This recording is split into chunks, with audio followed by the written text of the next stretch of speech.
आपला तो उकळतो आणि मग खरं त्या अंतरंग कळलं की तिथं फळ येतं, त्याचं नाव आहे मोक्ष. हे नुसतं बाह्य रंगाने नाही, हे बाह्य रंग कशासाठी तुम्हाला पाहिलं फुलं फुललेले आहेत, फुलाच्या पाकळ्या कामाची आहेत का?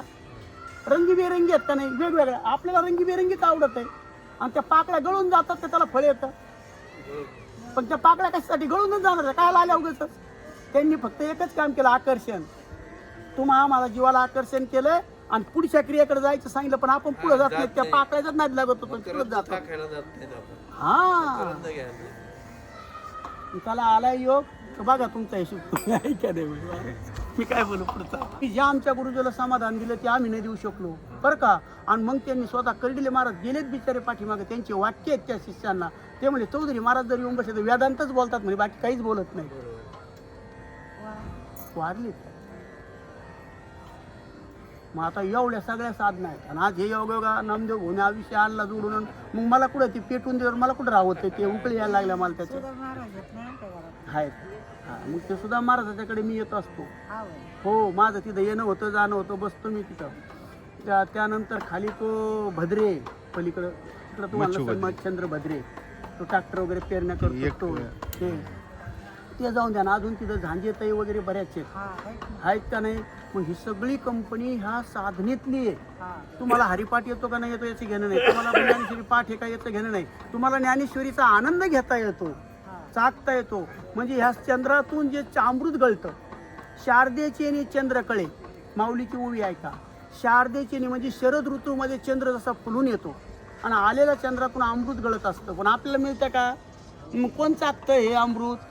ऐका, शारदेचे चंद्रकळे वर्षे अमृत कणकोवळे, हा साखिती मनमवाळे चकोरत लगे.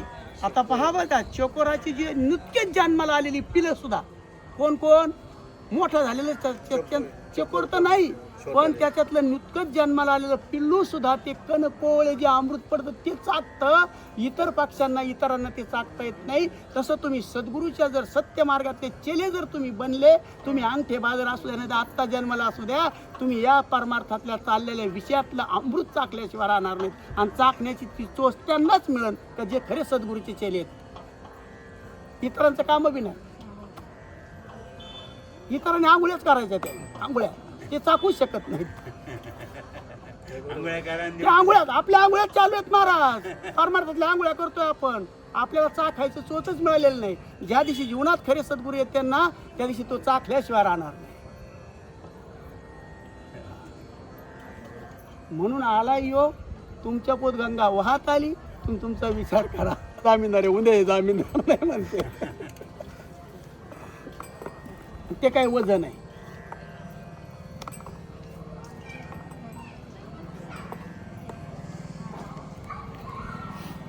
बरीचशी टक्केवारी अशी की सगळे पेदाळ कीर्तनकार झाले. आता मला सांगा, जर एवढ्या लयाला गेला माणूस जर उभा राहत असन, किती किती पावर आहे त्याच्यात. आनंद संप्रदाय का म्हणाला आनंद संप्रदाय, पण आनंद संप्रदाय जर विचार केला तर नाथ संप्रदाय जो आहे का, वारकरी संप्रदाय, सगळ्या संप्रदायांचा मिळून एक संप्रदाय. हा पा तुकोबार आहे, चैतन्य संप्रदायाचे, चैतन्य बाबाजी सांगितलेली खूण मालिकेत चैतन्य संप्रदायाचे, ज्ञानोबा माऊली नाथ संप्रदायाचे, गुरु परंपरा आदिनाथ गुरु आली का. हा, त्याच्यानंतर नामदेव राया बरं का, स्वरूप संप्रदायाचे, आणि एकनाथ बाबा हे दत्त संप्रदायाचे. दत्त संप्रदाय म्हणजेच आनंद संप्रदाय. पहा बरं का, त्या नाथबाबांचं एकनाथी भागवत आहे ना, आमच्या लोकांना एकदम फिट आहे बरं का. तो संप्रदाय, त्याचे जे फाटे फुटले त्याच्यातून हा संप्रदाय, मग त्याला कोणी आनंद संप्रदाय म्हणलं, पण मूळ दत्त संप्रदाय. म्हणून हंस, ब्रह्मा, आत्री, दत्त, नारायण, बलभीम, सखयानंद, शांतामाई, बंडोबा, केरोबा, श्रीपाद बाबा, नामदेव आप्पा आणि नंतर आम्ही. सगळी तुम्हाला मालिका सांगितली मी. मालिका परंपरा काय माझ्या कुळाची मला माहिती असली पाहिजे. बरोबर आहे.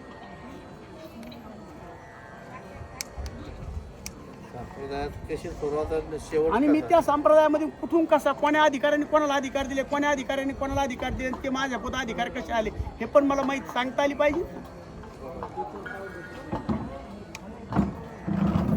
आणि हे जेव्हा कळतं ना महाराज, खोट नाही सांगत. आणि माझं तरी मत असं आलंय आत्ता उकळून आतून उतके तळमळीने काही एक दिवस तुम्ही सुद्धा हे स्वीकारावं. हो नाही ना, हे खूप आहे ना, अवघड काय नाही हो. नुसतं कळलं का कळतंय महाराज. ज्या दिवशी कळलं ना तुम्ही म्हणता ना अरे तू मागचा खरंच बुद्धीन सगळं मी ह्या बाहेरंगात घातलं व सगळं हे मला आज कळलं सत्य काय याच्यातलं. हे तुम्हाला झटका बसेल महाराज त्याचा.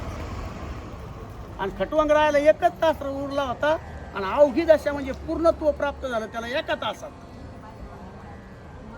आयुष्यभर गोल गोल लेडे घातले रस्त्यात जर सापडा प्यारवाला पाहिजे रे बारा. याला काय साधना करायचीच काय तुम्हाला कोणती आणखी तुम्हाला फक्त समजून घ्यायचंय. असं. नुसतं समजून घ्यायचंय संपला विषय. सगळं रेडी आहे. तुम्हाला सुद्धा भजन करायचं नाही. पुढं सुरुवात तुम्हाला करायची सांगितली. पुरं राम हमारा भजन करे हम बैठे आराम. अखंड जप काय असतो ते तुम्हाला बैठकीत बसल्यावर सांगा ना. पण त्याच्यात आल्याशिवाय वर्गात शिष्य वर्गातले पोरं जर वर्गात तसं हाजी ऐका पत्र तसं असले, जर विचार केला ना तर याच्या एवढं सोपं काहीच नाही. त्याच्या एवढं सोपं काही नाही महाराज. सोपं नाही सांगा. हे एकदा फक्त समजून घेण्याचा विषय आणि